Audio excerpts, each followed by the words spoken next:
Thanks for watching Layman Racing Podcast. Please make sure you check out my recent episodes. They're pretty cool.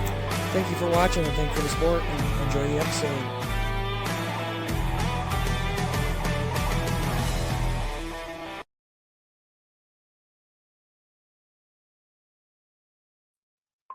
Ladies and gentlemen, thank you for joining Layman Racing Podcast. Your host Dalton McVeigh.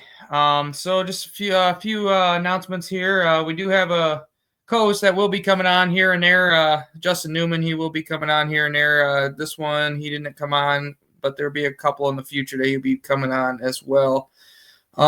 So got some basketball stuff. We got a few things before we get to our guest here. Got the basketball times for NBA coming up, and then we got about 21 minutes ish, but it's the Kubota High Limit Racing at Texas Motor Speedway, and then we can get to our guest here as well. So looks like today, so it looks like the Knicks and the Celtics at 7 p.m. tonight, and then the Nuggets and the Thunders at 9:30 p.m. as well. Tomorrow, the Warriors and the Timberwolves, 8:30 p.m. Friday, May 9th, Cavaliers and Pacers at 7:30. Thunders and Nuggets at 10 p.m. May 9th, and then May 10th, Celtics and the Knicks at 3:30, and then the Timberwolves and the Warriors at 8:30, and then the Thunders and Nuggets at 3:30 p.m. on May 11th, and Cavaliers and Pacers at the 8 p.m. Looks like that's all we got. Looks like there wasn't much results from the past here. So yep, let's see. There's some highlights from the Kubota High Limit Series at Texas Speedway here. Let's share that screen and get that rolling here.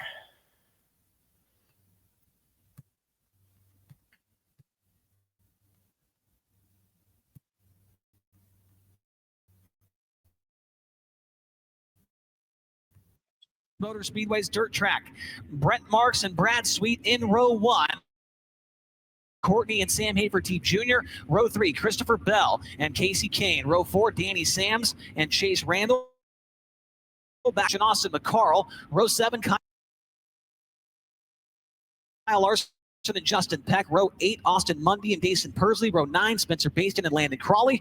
Row 10, Aaron Reitzel and Reese Moran. Row 11, John Carney, Tanner Thorson, Brenham Crouch, and Jason Martin. Texas Motor Speedway. We got them racked, we got them stacked, and we've got the grandstands packed. Let's go racing up in turn number 4. We are green. Good start for Sam Hafertepe Jr. Looks to the inside of Brad Sweet for the second position. And now Hafertepe draws to the left here. We've got a car off the pace, but keeps on going. That was Jason Martin. He falls to the tail end of the field. Brent Marks will lead lap number 1 in the Murray Marks Racing number 19 car. Brad Sweet runs in second. Hafertepe in third. Fourth is Tyler Courtney. And fifth at this point in time is Casey Kane. Christopher Bell around the outside. He'll make the pass on Danny Sams. The third move Bell up into the P6 position. Car off the pace in turn 3. Justin Peck has a problem. And he gets tagged by Reese Moran, and that nearly causes more issues. The 26 of Justin Peck was slowing down the back straightaway. And Reese Moran not able to react quick enough and gets into the back of him. And so Justin Peck is going to have to go to the work area, which is located outside of turn number 2. See the nose wing damage on the 22M of Reese Moran. Now, usually, if I remember correctly, Tony, the work area was in the infield last time we were here, but with the rain that came through the area the last couple of days, too wet down there, so Peck's going to have to hang a hard right off the turn in the second corner right now if he wants to get some repairs made here, or he's got to go through the infield. You're exactly right, Chase. Mike has talked about that during the drivers' meeting this afternoon about how the infield grass here inside Texas Motor Speedway's dirt track was just too soft. He didn't want to risk getting mules or race cars, for that matter, stuck here in the infield. So as you watch that live look of the Skagit Speedway Race Rudine Foundation machine driven by Justin Peck, he'll take it into the tunnel. They'll push him out and back around the outside of turn number 2 where his team is waiting for him in the work area. And he will be followed by Reese Moran, who's also going through the tunnel now to try and make repairs to the Bob Hurley RV number 22M. Here's a replay. And you see Peck, some smoke come out of the car, and he comes away crawling pace in turn 2, and Reese Moran not able to react quite quick enough there. So Reese Moran has made the repairs, and he'll join at the tail end of the field. And then we should be getting back to racing here in just a few moments, as we did get one lap completed.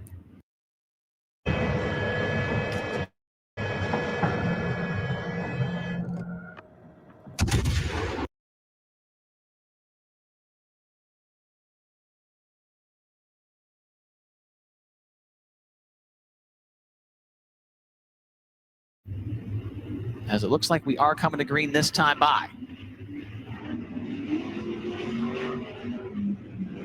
Brent Marks and Brad Sweet lead it back down to the line. We're back underway.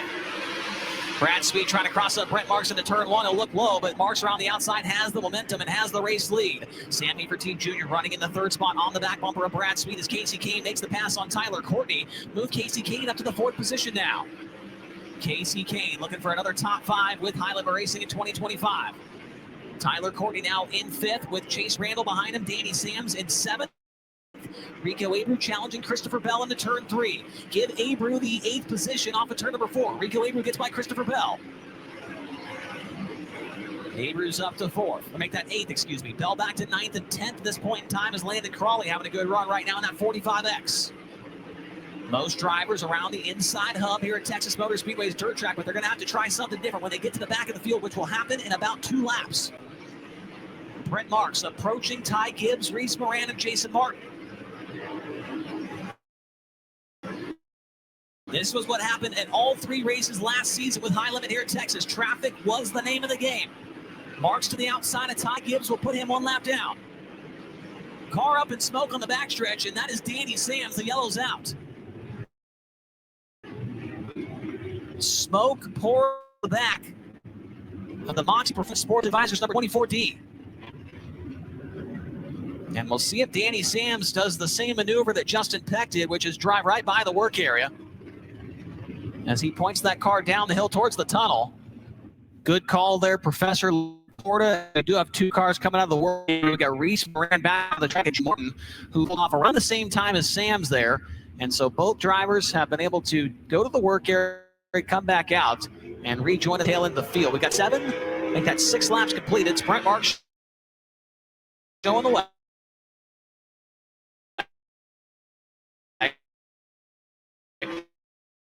Brad's top 5 cars. Any Marks, he's to hope for deeper lap traffic than what we just saw in that last run. Only took him about 5 laps to get to the back of the. Coming back to green here at once again, turn 1. It's not in line in front of him. Marks maintains the top spot. 1 car out of the groove in turn 1. It's Christopher Bell, and he falls to the way tail end of the field. Bell now back into about the 19th position.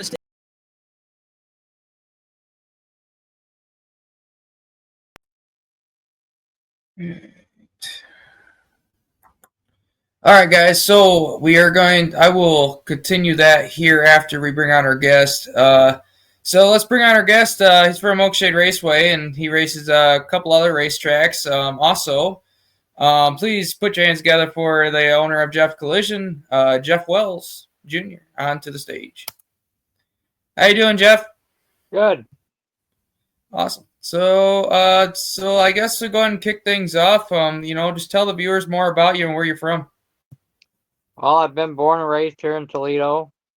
Been here my whole life. Ain't really went nowhere. I lived in Florida for a little while. But for the most part, just been around here. Awesome. Let's see here. List here. Okay. So I know you've been to a couple tracks, as I mentioned here just a few minutes ago. So what tracks have you been to, and what was your favorite one, and why? I've been to Toledo, raced Flat Rock, Butler, Sandusky, Mount Pillier, and go-karts. I've ran Fremont. There's been a bunch of others that I ran when I ran the go-karts. Bradner, Palmyra Speedway. They're all pretty fun. I can't say. I guess if I had to choose, it'd be between Flat Rock and Oakshade. Okay. They both got their own perks. Asphalt's way different than dirt. So if I'd have to say, I'd say asphalt. Flat Rock would be my favorite. Oakshade would be my probably my favorite for dirt. I'll just save something to add on to that. I was going to say because a lot of other, my recent guests and stuff, they're always saying a couple of them said they're like asphalt's for getting there and dirt's for racing. Yeah, yeah, that's all in who you ask. I mean, I like them both. Asphalt, you got a little bit more control over the car. Dirt, you just throwing it around a lot more. Gotcha. Okay. You know. So as many would say, a few guests I've had before that, they said they had a legacy growing up. Was there like a family legacy that you followed through racing or into racing till this day? Yeah, my whole family pretty much raced. My grandpa raced, my uncle raced, my dad raced, and my grandpa ran 68 when he raced. That's where my number come from, was from him originally. Awesome. Back in the 90s, my uncle ran it was Bombers at that time at Oakshade. That was one of the, back when you could just knock the windows out and go have fun. Oh yeah. It's a lot more money than that now, but Oh yeah, definitely. yeah, we all started out in go-karts. My kids ran go-karts. I ran go-karts. My whole family has ran go-karts out at Fremont and everything back when they were all kids. So been around it my whole life, so it's kind of hard not to go that direction. Right. I feel it. I mean, my dad, my uncle, my other uncle, there's been quite a few, legacy on my part, but, what really got me into it was back when Corey Gum started. I kind of just been around it in the pits and stuff. I was like, man, it's something I want to try to do. And well, here we are today. But, so what would you say your craziest moment has been in like all your years you have been racing, like the craziest that just sticks out? That'd probably be between rolling the car last year at Mount Pillier, or not Mount Pillier, Butler. Okay. Opening day, the track was real sticky and mucky, so they moved the tires out a little bit, and I got a little too low and rolled the car. That kind of sucked. And then Brandon Gold, when I was driving my super stock, I was spun on the front stretch, Mhm. and he hit me. He hit me full throttle, bent the frame, ripped the whole body off the car. It was a Wow. wild ride. It Yeah. took us See, every single night for 2 weeks to put that car back together. I was gonna say I mean, yeah, I've been hit in a compact. I just can't imagine in a bomber. I mean, you guys are going way faster than us. Yeah, it was full throttle. I lost it coming out of 4 and got sideways, and I sat right in the middle of the intersection because everybody was going around me. He was the very last car, and he didn't clear me. He just right through the door. Oh. So yeah, it was a pretty crazy night that night. But yeah, that's probably the one that sticks out the most. So mentioning the craziest stuff, now what was your proudest moment? Well, I mean, I don't really have like a proudest moment so far as say on the track other than winning. Right. That's everybody's proudest moment. Oh, yeah, definitely. Um, I sit back and when we wreck the cars and when we're getting them ready all winter, watching my kids, try to be hands on with it and wanting to be involved and helping put parts on the car, changing parts, loading a trailer, Oh just yeah. being around it. It just makes me, happy to see that. But next to that, it would probably be, when I borrowed Brett's car one weekend, we went out there, my car had issues. He loaned me his Prelude that night. We went out there and won the A main with it, and that's the first time I won the A main at Oakshade since 2011. So that was we ran a Neon back in 2011 out of Oakshade, and I won the A main with that. It was actually an asphalt car. We took that out there because the asphalt track wasn't open. It was around all the whole COVID and all that stuff, and so we took it out there and went out there to finish second. And then Ron Miller told me, "Hey, if you pull all that weight in the windshield out of there, the car will be faster." And I'm like, "Well, we're running for a championship. I'm not pulling the weight. I'm not, for Toledo." So we Right. pulled the windshield and then went out there and won the A main with it. Awesome. So So what would be your most challenging moment and how'd you overcome it? I would say probably the biggest challenge is back again when I got into that accident with Brandon Gold. That took a lot of long nights, a lot of money, a lot of time away from the family, just trying to get that car back together. So I would say just sacrificing some of that, to try to be back out there. There have Gotcha. been several times that I said, I'm just done. Don't even worry about it. Put it to the corner. Right. But we didn't. We kept going. We fought through it, and there's been a couple times, and even in the last 3 or 4 years, that I get out there, I spend all week working on the car. I get out there, and then I got, like, let's say it was at Butler, especially because every time I went to Butler, I've always came back with 2 pieces of the car. But yeah. it was, even going to Butler and going out there after spending a week on the car and just getting it tore up, I'm like, you know what? It could sit over in that corner. like it just seems like a never-ending thing, Yeah, I know exactly what you mean. We help a lot of guys out there at Oakshade, and I'm just trying to, I try to give everybody the same respect that I would want. Anybody that wrecks their car that needs help, I try to help them put it back together, during the week, and give them any part that I have, to help them get back out there. That's one thing I can say. I've never missed a race due to a mechanical failure or a wreck or anything like that. I've always been able to make it to the track every week. So I've been pretty fortunate in that. And everybody that's been around me, I've been trying to make sure that they have the same. I helped out Brett and Adam last year. They always had problems with the car. We was at the shop the one night till 10 o'clock at night working on Adam's car. Well, your car now. You know, uh, just to get it back out there because it wasn't running right, and he was going to get ran over with it. So we spent long nights there working on that. The night my wife wrecked, when her and Eli Colodi and Chris Retain all got into it, Retain got pushed into the pole and he tiggered off of it and landed right in front of my wife's car, and that was basically a total.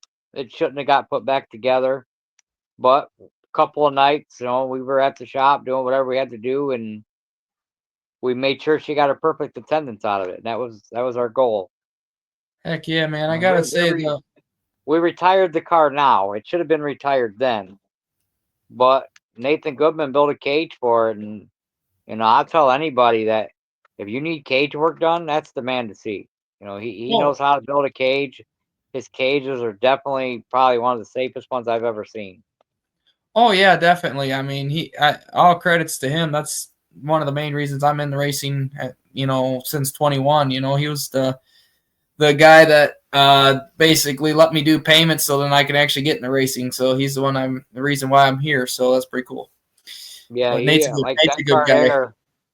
Her car, everything moved until it got to the cage and it come to a dead stop, which is exactly what it's supposed to do. Yes, I was sir. I Yes. was very I was very impressed when I seen that.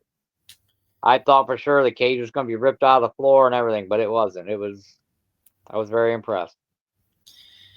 So, I guess, so I will bring up another question here. What was like the backstory into you? Because I know I mentioned at the beginning that you had a collision service. So what was the backstory with that business and everything, like how it got started and stuff like that? My dad opened the business up, uh, 2009 when we went out on our own. And I've always done the mechanic work. He's always done body work. My uncle was there doing body work. He passed away now, so now it's just me and my dad. My cousin Kenny from Junior's Collision, he was there for a little while helping us out.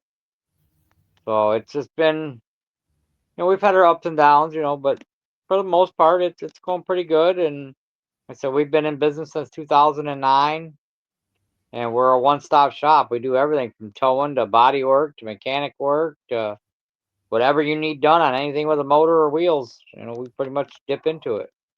Awesome. That's great to hear. I mean, you don't really see, I'm not gonna lie, you ain't gonna see much collision shops that do mechanic work and body service and towing, I mean, towing, Yeah. there's, I think, VIP that does that, but like not mechanic work and collision all in one, you know what I mean? So that's pretty cool. We do it all. We don't Um, really do like 24-hour towing unless it's yeah. somebody we know, then we will. But we don't like advertise a 24-hour towing, but we do towing from 9 to 5 every day. So Awesome. So, what would you say that your early interest was, even back in your childhood, that kind of made you look in the racing direction? probably just from racing go-karts, being around my whole family that was racing go-karts.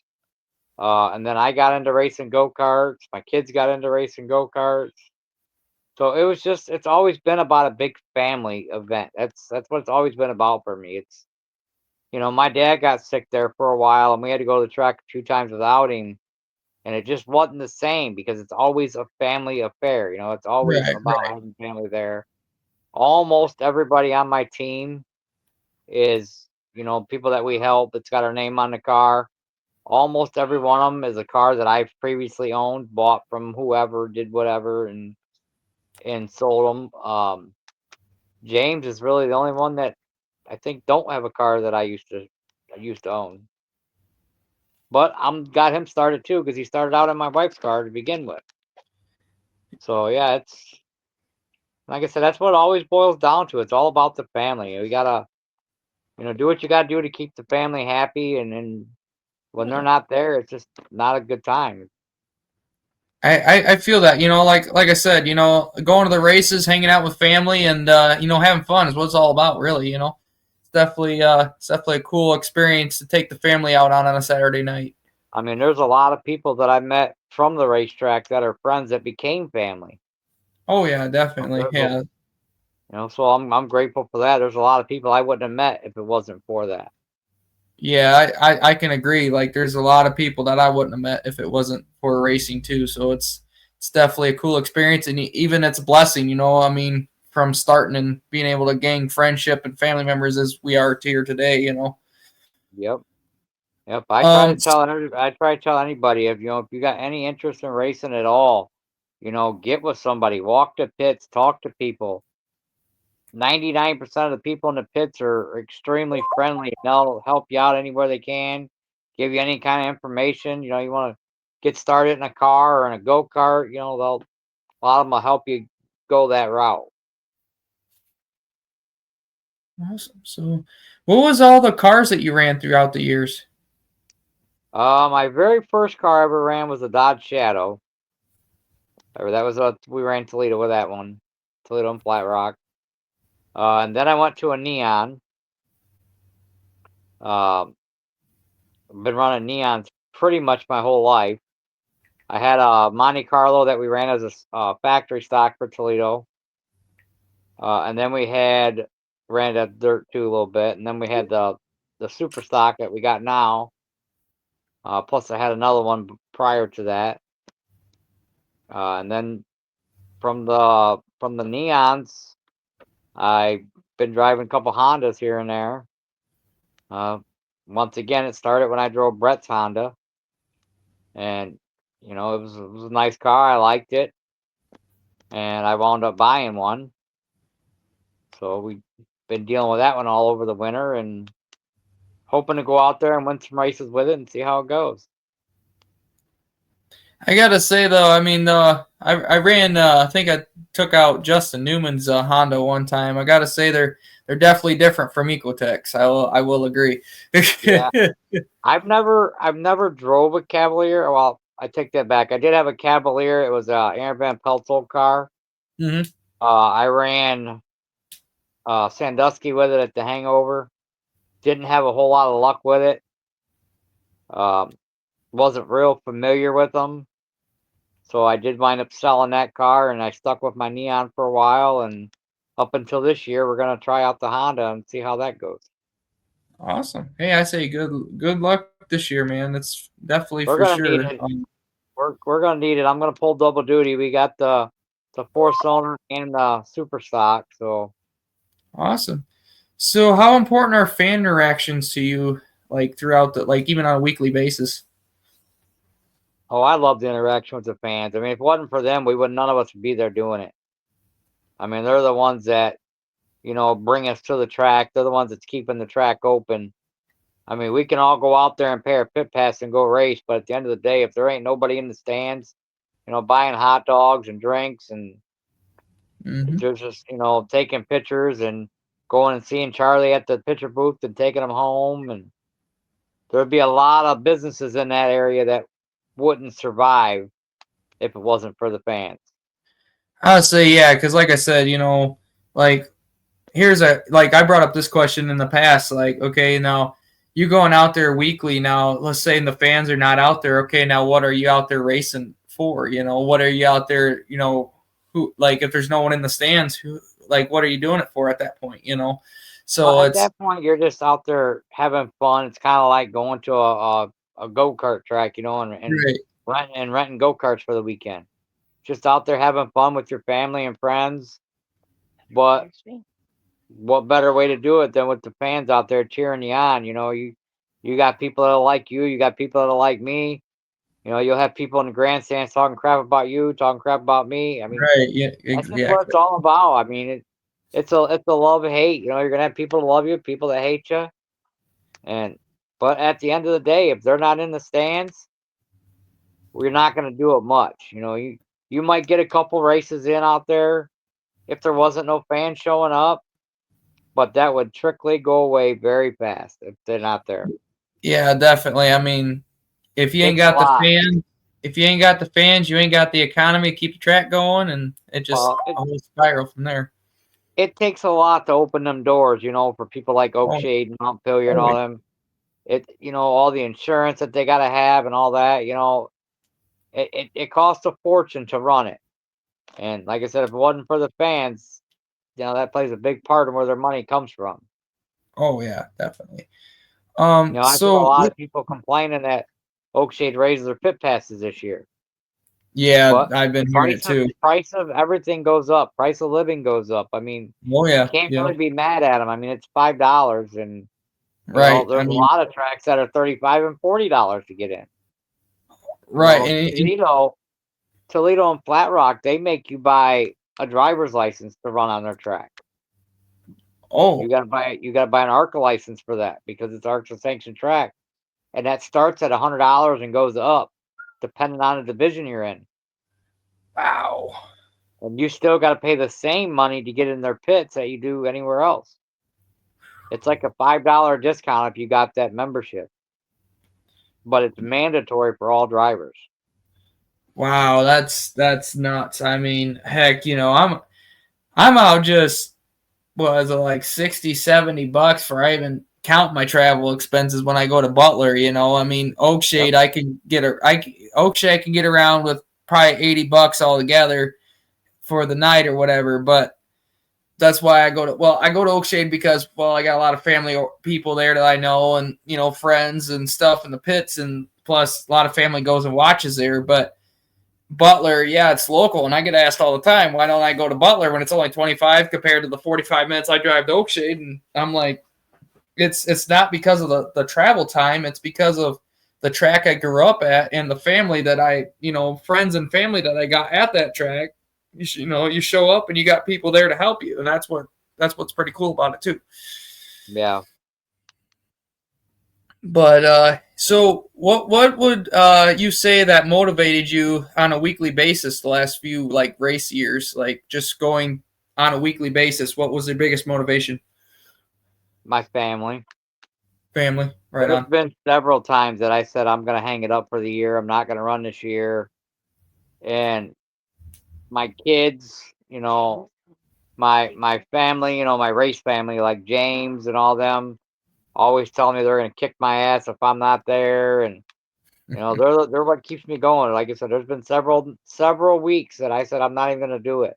I mean, this year we started way late on the car because I didn't intend on racing. I was going to hang it up for the year. And every time I do, I get the riot act from them, and they keep me going. Right on. I was gonna say, I gotta say, family is my motivation too. So I completely understand on that part. Um, so how do you handle pressure on like race days? Like as far as that goes, like is there stuff that you do that prepares you, like going to the track? Do you listen to different kinds of music, or do you like how do you handle the pressure? No, not really. I just go there, I got my family with me. I just go there. I'm in a good mood. I'm happy. And, I just take a deep breath when I get in the car and hope for the best and hope, we bring it back and, on its wheels and in one piece. And that's basically it. I just take a deep breath and try to work through it. You can say, oh, this guy's here or that guy's here, like Oakshade. Usually when Corey pulls in, everybody's like, oh man, now you're racing for second, Yeah, yeah, But yeah. I get that. But I don't mind that. I like seeing like when people like him come to the track because it Right, gives me more incentives. It gives me something to work towards. right. Yeah, Yep. he may be faster than me, he may be a better driver than me, but it gives me something to work for. It Right. gives me something to chase. I'm always chasing the car ahead of me. And then once I finally beat the car that's ahead of me, I go to the next car. And if the next car just happens to be the last place car, well, that's who I'm racing. A lot of people say, oh, once you're out front, you're just riding around. But not me. I'm still going after the next car. Hmm. Regardless if I'm lapping them or what, I'm still trying to chase them. Even if, it's a half a track and I know there's not enough time and I'm never ever going to lap them. That's my goal is to catch that car. I would say, I mean, heck, that's the way I see it. Like I go out there and it's like I listen to ACDC, like always prepares me for the day, the day on my way there. And I go out there and it's always good to work from the bottom and work your way up in a job perspective, a racing perspective, and a life perspective. It is great advice from the wise man to always work your way up, and that is one thing that I will stand by too, for sure. Yeah. Yep. Every time I get in a car, my kids are usually right there to give me a fist bump and tell me good luck, and that's what gets me through it. Awesome. So, what was your first experience like there when your first race ever out there? Can you remember your first experience? My first race was been in go-karts. I was 6 years old when I started in go-karts. So yeah, I was young, but it's been a long time. I flipped a go-kart. I've broke my collarbone on a go-kart up at Palmyra. I flipped basically going back to that same thing. I was out front, I was leading. I got lazy, started laying back and just kind of like joyriding like I was on a Challenge Cup. And the next guy caught me and we wound up rubbing tires and up and over I went. I when Palmyra went to dirt, we raced out there for that. I had a cart come up over top of mine and broke 3 of my ribs. And it's been some crazy times, but See, that's one of the biggest things too. Like I'm not gonna lie, I've been looking into possibly doing some go kart myself outside of doing what I race on the dirt tracks. But my thing is I just think I think it could get a little too dangerous than what I want in a sense. Like you don't have no roll cage on the outer edge of that go kart, So if well, something ever they happens, that's do the scary part. they do have the quarter midget carts. They race them all over the place. I know they race them at the rec center a lot, and those look like almost like mini sprint cars. Oh, So okay. they're fully caged. So we've took my kids out, and let them practice in those. And if I was to put him in go karts, that's probably what I would put him in because of the safety on them. Those Yeah. actually have the 5-point harness and everything in them as well. Um, but we camp out at Sunny's every weekend. So if I put him in a go kart, they run Friday nights, we run Saturday nights. There'd be no point in having a campsite at that point. So I'm just gonna put Right. him straight into a car and let him have fun with it. Our Awesome. our plan is this year. I put a car together for him, and as of right now, the plan is to take him out every Sunday that they have open practice, let him get plenty of seat time, and then the last couple races of the year, basically once points are over, throw him out there in a car and then let him get used to running with a crowd, and then I got all winter to fix what he screws up Awesome. and let him get used to it, and then the following year he can run a full season. So before we get to our last few questions here, so what would you say your biggest mentor was? Um, Probably my dad. Just being there, working on the car, and always being a part of it. And we work side by side together every day at the shop. Doing mechanic work and body work and all that. And I mean, he's basically taught me everything that I know for the most part. And that's, if he wasn't at the track, it would definitely be a whole different ball game for me, I think. Oh yeah, yeah. I would say Jeff's a great guy. I've known him for a little bit too. He's pretty cool. So, what would you say your future for the rate? What would your future look like in the racing community, like going into this year and like into like next year? What would you say your future's looking like? Well, like I said, I'm pulling double duty this year on the cars. I've never finished better than fifth in the points at Oakshade in the four cylinders. Mm-hmm. So that's kind of my goals. I want to finish in the top four. Okay. The ultimate goal is always going for a championship. Right. I think that's for everybody that gets in a car that goes out there. That's what they want. But I would be happy if I can get in the top four because the best I've ever done is fifth. Mm-hmm. So, and that's always my goal is to try to do one better than I always have. So if I finish fourth this year, next year will be third. Be what I'm shooting for. I I was always say that. try to have a goal. I try not to say, "Hey, I'm going out and winning the championship," because I try not to make the goal too big because I don't want to be disappointed or upset if it don't happen. Right. I mean, there's a lot of fast guys out there at Oakshade, a lot of guys that know how to set their cars up. I mean, there's a lot of really good competition out there. So, I got to be on my game as much as they are theirs just to be up there. So I don't try to set the bar too high. Yeah, that's the same way with me. Like even in like a normal day of life, or like especially racing. I look at it and I see, well, I did this wrong today. Let's do better the next day. So in the sense for the racing part of it, I did this part for this year. Let's see if we can make next year better. So that's definitely a good thing to look into, like as like the perspective. You definitely got a decent car for this year, so you're starting out on the right foot. Yeah, we're definitely gonna be out there quite a few times. The reason why I won't be probably there this week, I'm trying for the following week. It's just I don't get paid. My first paycheck ain't till May 22nd, and I'm like very low on money. So the thing is, like once You own a race car, you'll always be low on money. oh yeah, that is true.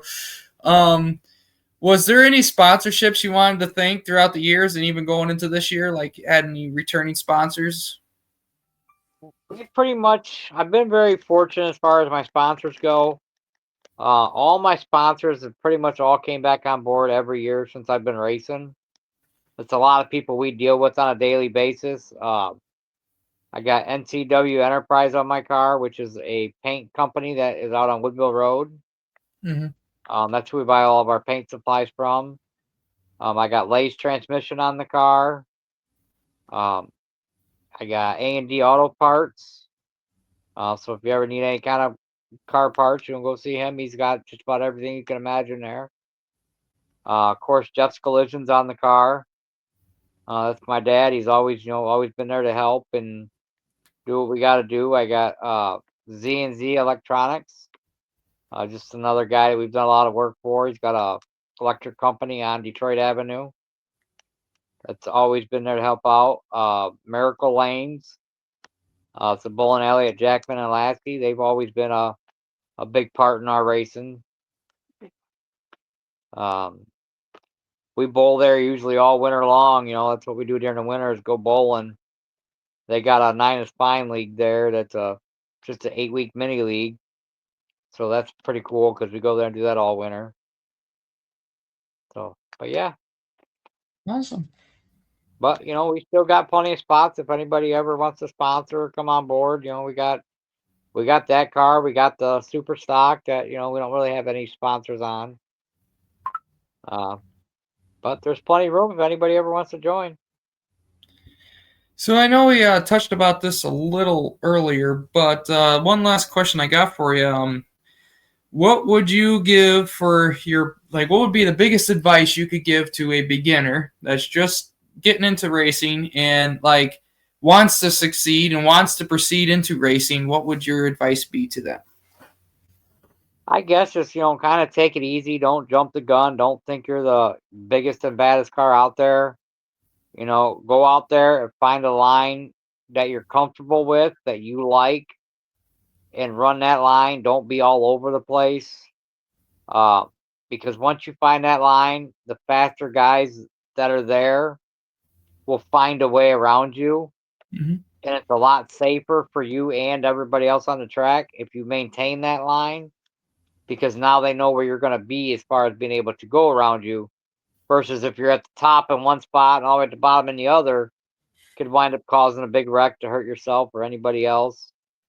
Right. So, make sure you wear all your safety equipment. Don't cheap out so the tower's yelling at you, telling you no sweatpants, things like that.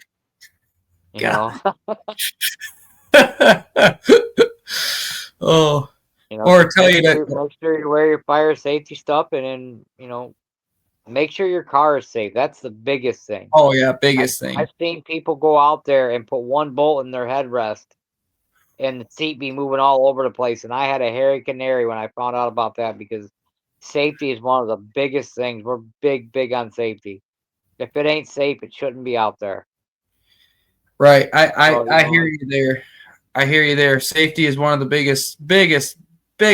I cannot say anything more than the biggest thing out there in racing, because safety, we want, just like anybody else, we want you to go home every day after the racing and not get hurt because something wasn't safe.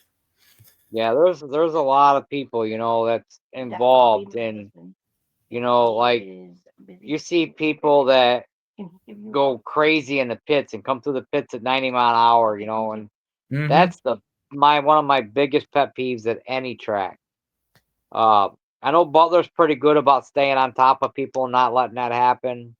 Right. I know it happens a lot at Oakshade. They'll come down through the pits at 80, 90 mile an hour, and that bugs the crap out of me, because I do have my little kids back there with me, and it only takes one person, to step out in front of you, or a brake failure or a steering failure, anything going through them pits, and now you can't control it, and there's no telling how many people is going to get injured over it. Right, exactly. And not only that, now, like, I've told my siblings, because my siblings wanted to come in the pits with me before, and like I told them, I said, you guys got to be very aware of your situation and what's going on. Now, if there's cars coming down the pit, a lot of them guys don't care. They're just going to rev the engines and keep on going. And that's one of the biggest things. Like that's one thing that, like, I will yell at somebody for if my siblings are walking through there and somebody comes flying through there. It's like, you guys got to slow down. Like, if something would have happened, if you hit one of my siblings or hit one of my family members, it's not going to be a pretty sight, because it's not like it will. It's not a pretty sight. So that's one of the biggest things. And that's why I said anything can happen. These are race cars. They're going out there on, sometimes a very rough track. Anything can vibrate loose. Anything can break. They got to take that into consideration. They got to be able to stop the car if something happens, or if somebody walks out in front of them. And if you're, going through in third gear through the track, coming off track, I've seen some of the people come off the track out there almost wide open throttle, or hitting other cars when you're coming off the track. It's, you got safety crews right there, the tech inspectors right there. It's not fun for anybody if somebody's got to leave in an ambulance or, being hurt. Right. That takes all the fun out of it. Yep, exactly. But hey, I wanted to say thank you for coming on the podcast. It was a pleasure having you on here. So, like I said, we'll see you around at Oakshade this year. I'll be there, hopefully every day, and then hopefully with a car in one piece every night. Sounds like a plan. Like I said, that's exactly the plan I have. Hopefully in one piece. I'm hoping I ain't got to do nothing to the car every week except bolt nut checks. Exactly. Other than that, I want to come home, bolt nut check it, put it in the box, and then spend time with the family. Exactly. That's the way I look at it too. But All right, Jeff, you have a good night, man. Thanks for coming on. You too. Thanks. All right, ladies and gentlemen, that was Jeff Wells on there talking about his backstory and legacy and all that stuff going into the racing and that. So we're going to go back to the Kubota High Limit Racing here in Texas real quick, finish that up, and then we got a couple other things to share, and then we will end.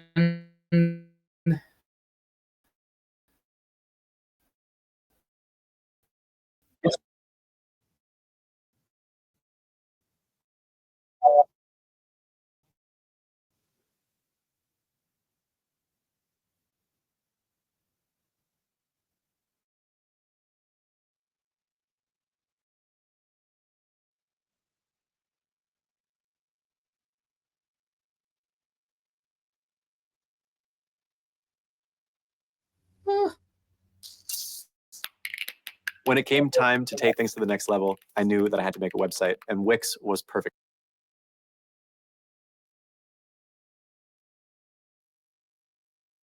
Was 4. So it looks like Jason Martin and Christopher Bell both took their cars back to the pit area. Now, I do not want to do the announcer's jinx here, Tony, but Cy Lynch, best finish of the season heading into tonight, 20th. And right now he's running top 10, so that's definitely something he's looking forward to trying to do is get a top 10 here tonight.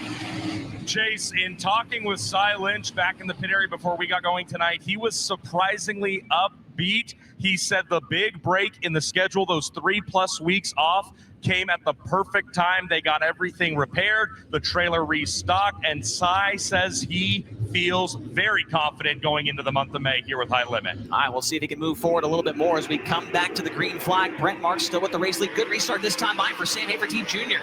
Hafertepe got it next to Brad Sweet, but could not make it happen. Sweet, he drives it in deep, but Marks too strong around the outside. Back behind them, Landon Crawley getting by Rico Abreu on the restart. Crawley's now up into the 8th position. Good run right now for Landon Crawley, the Johnny Herrera Racing number 45X. Aaron Reitzel about to crack into the top 10, as is Tanner Thorson. Thorson started behind Aaron Reitzel. Thorson's up to 11th now. Thorson looking underneath of Kyle Larson off of turn number 4. This is the race for 8th, 9th, and 10th.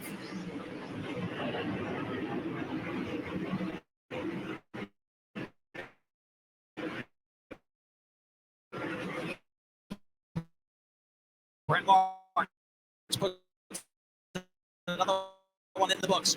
12 down, we're at the halfway point, 13 to go.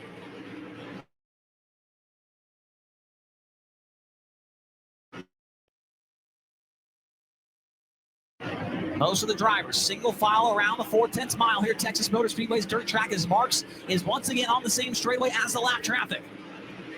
Ty Gibbs, Austin McCarl, Reese Moran, Austin Mundy, all lie right in the crosshairs of Brent Marks.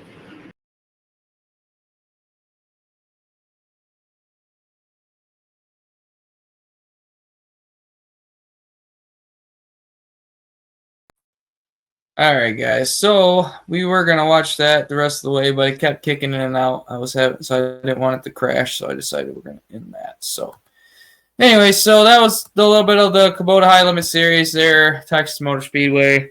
So that's pretty cool to see. So anyways, I also want to bring up one last thing I want to bring up also. So Butler Motor Speedway had their opening night last weekend, May 3rd. At Butler Motor Speedway. So the results are going to be top 5 for each A feature. So we're going to start with the 410 wing sprints. Looks like Darren Nida, 7N, took first out of Adrian, Michigan. Bryce Lucius, 32, out of Findlay, Ohio, took second.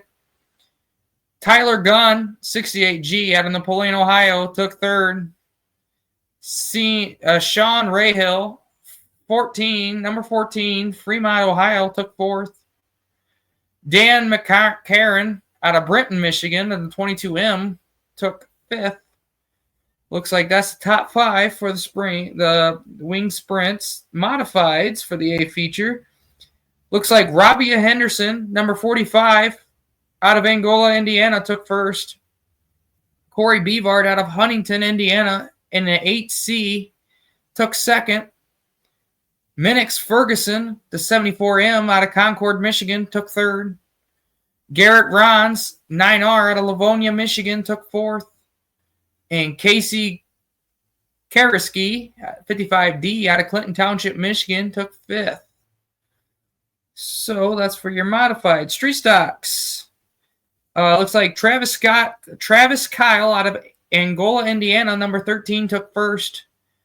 Dwayne Morley, 22M, out of Clark Lake, Michigan, took 2nd. Max Stetler out of Quincy, Michigan, in the 1S, took 3rd. John Launenberger out of Pioneer, Ohio, in the 44, took 4th. And Damian Nettleman, the 199 out of Bronson, Michigan, took 5th for the street stock. So we're going down to the one last here, the 4-cylinder compacts. So in the A feature of the 4-cylinder compacts, looks like we got Dominic Morehouse out of Ashley, Indiana, in 11, took 1st. Roy Moses, 44 out of Casablanca, Michigan, took 2nd. Hunter Jewett out of 32K, I can't speak today. Bronson, Michigan, took 3rd. Marlon Isaac, Butler, Michigan, and then the number 3, took 4th. And Bob Robinette in the 72 out of Butler, Michigan, took 5th. So that's your top 5 for the compacts. Top 5 for the A mains on all classes there last week at Butler Motor Speedway. So the other thing I want to say is thank you guys for all the support throughout the weeks and years. And bear with me. Like I said, we got another guy going to come on here and there for a co-host. The other co-host decided he couldn't do it anymore, so we had to. So we are looking for additional co-hosts. So if you guys are interested, feel free. Be sure to hit me up, and we can bring you on sometime for sure. Must be into racing as much as I am. You know, we gotta just, you know, usually co-host stuff is just look up sports stuff and like that, and we just share it on here, and it's kind of makes the episode extend a little bit. So with me starting corrections, I'm always on the go. So tonight I'm live from Jackson, Michigan. But so this weekend it's been confirmed this weekend we are going to be doing an in-person interview with the Owens Racing crew out of Hillsdale, Michigan. So we'll definitely be keeping you posted on that as well. So we'll be posting that at a later date. So Friday, May 9th is when this episode will be dropped. So be sure to check that out on Spotify, SoundCloud, and YouTube. And Spotify, SoundCloud, and YouTube. We will have updates on when the episodes are released on the Layman Podcast page on Facebook, but we don't upload the videos no more to Facebook because Facebook does not like us uploading them because takes hours for it to upload, and I just don't have the time to do that or the patience. So we just stick to those 3 platforms as far as uploading the link and the audio and stuff. So I believe that's everything. So like I said, we would just it just depends. I may or may not be able to be on once or twice a week. Maybe it's once or twice every 2 weeks. It's whatever I can. You know, I've been trying hard. It's just we've been pretty busy. But like I said, this coming up Sunday at 4:00 we are recording, and then I'll have a later date posted on when that's released. Be sure to check out the Layman Podcast page for the updates as well. But I believe that's it. So thank you guys for tuning in, and have a great night, and God bless. Take care.